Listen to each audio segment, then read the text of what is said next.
Hello good morning सुप्रभात दोस्तों। MPS motivators में आप लोगों का स्वागत है। तो आज एक छोटा सा टॉपिक लेकर के आए हैं, वचन।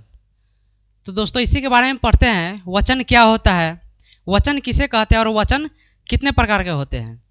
अगर कोई भी शब्द दिया रहता है तो हम लोग को पता नहीं रहता है कि ये कौन सा वचन है और ये क्या है, तो समझते हैं हम लोग। तो दोस्तों कहने का मतलब है कि जिस शब्द में एक या अनेक होने का बोध हो उसे वचन कहते हैं। तो एग्जाम्पल के साथ हम लोग समझते हैं। जैसे दो एग्जाम्पल लिए हैं, जैसे कि लड़का। कहने का मतलब है कि यहाँ पे क्या एक लड़का का बोध हो रहा है, और दूसरा एग्जाम्पल है घोड़े। कहने का मतलब है कि बहुत सारा घोड़े का यहाँ पे बोध हो रहा है। तो दोस्तों वचन समझ में आ गया होगा कि वचन क्या होता है और वचन को हम लोग कैसे पहचानेंगे। इसके बाद हम लोग पढ़ते हैं वचन के प्रकार, वचन कितने प्रकार के होते हैं। तो दोस्तों वचन कितने प्रकार के होते हैं? वचन दो प्रकार के होते हैं। पहला वचन क्या है? पहला हमारा है एक वचन, और दूसरा क्या है? बहुवचन। तो दोस्तों एक वचन क्या होता है, एक वचन हम लोग समझते हैं।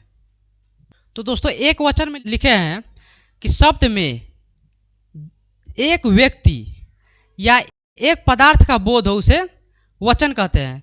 तो दोस्तों एग्जाम्पल के साथ समझते हैं। जैसे तो दोस्तों एक वचन में लिखे हैं शब्द में जिस रूप से एक व्यक्ति या पदार्थ का बोध हो उसे एक वचन कहते हैं। तो दोस्तों एग्जाम्पल के साथ हम लोग समझते हैं। जैसे दोस्तों पहला एग्जाम्पल ये है किताब। किताब कहने का मतलब क्या हुआ कि इसमें एक किताब का बोध हो रहा है। इसी प्रकार नेक्स्ट एग्जाम्पल ये है लड़की। कहने का मतलब है कि एक लड़की का बोध हो रहा है। तो दोस्तों एक वचन समझ में आ गया होगा। इसी प्रकार नेक्स्ट है हम लोग का बहुवचन।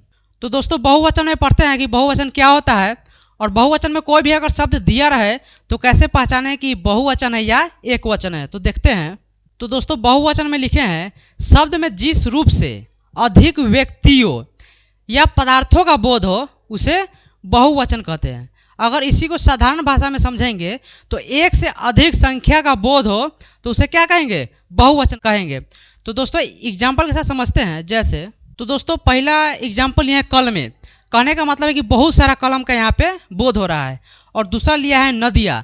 कहने का मतलब है कि यहाँ पे बहुत सारा नदियाँ है। तो दोस्तों एक वचन और बहुवचन समझ में आ गया होगा।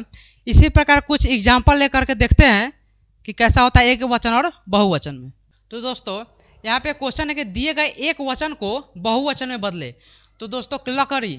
लकड़ी का कहने का मतलब क्या है? यहाँ पे एक लकड़ी का बोध हो रहा है। नेक्स्ट क्या है? कलम। कहने का मतलब है यहाँ पे एक कलम का बोध हो रहा है। नेक्स्ट क्या है? नदी। नदी कहने का मतलब है कि एक नदी का बोध हो रहा है। यानी कि ये जो हम जो एग्जाम्पल लिए हैं सब क्या है? एक वचन है। तो दोस्तों इसको बहुवचन में बदलते हैं। जैसे ये क्या है? लकड़ी है, तो लकड़ी का बहुवचन क्या करेंगे? लकड़ियाँ। और नेक्स्ट क्या है? कलम। कलम का बहुवचन क्या होगा? कलमे। नेक्स्ट है नदी। नदी का बहुवचन क्या होगा? नदियाँ। और नेक्स्ट है घड़ी। तो घड़ी का बहुवचन क्या होगा? घड़ियाँ। और नेक्स्ट है गमछा।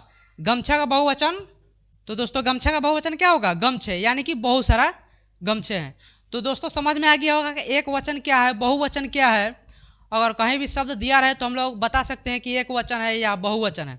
तो दोस्तों वीडियो कैसा लगा कमेंट में ज़रूर बताएं। अगर वीडियो अच्छा लगे तो लाइक कर दीजिएगा और चैनल को सब्सक्राइब कर दीजिएगा ताकि नए वीडियो आप तक पहुँचता रहे।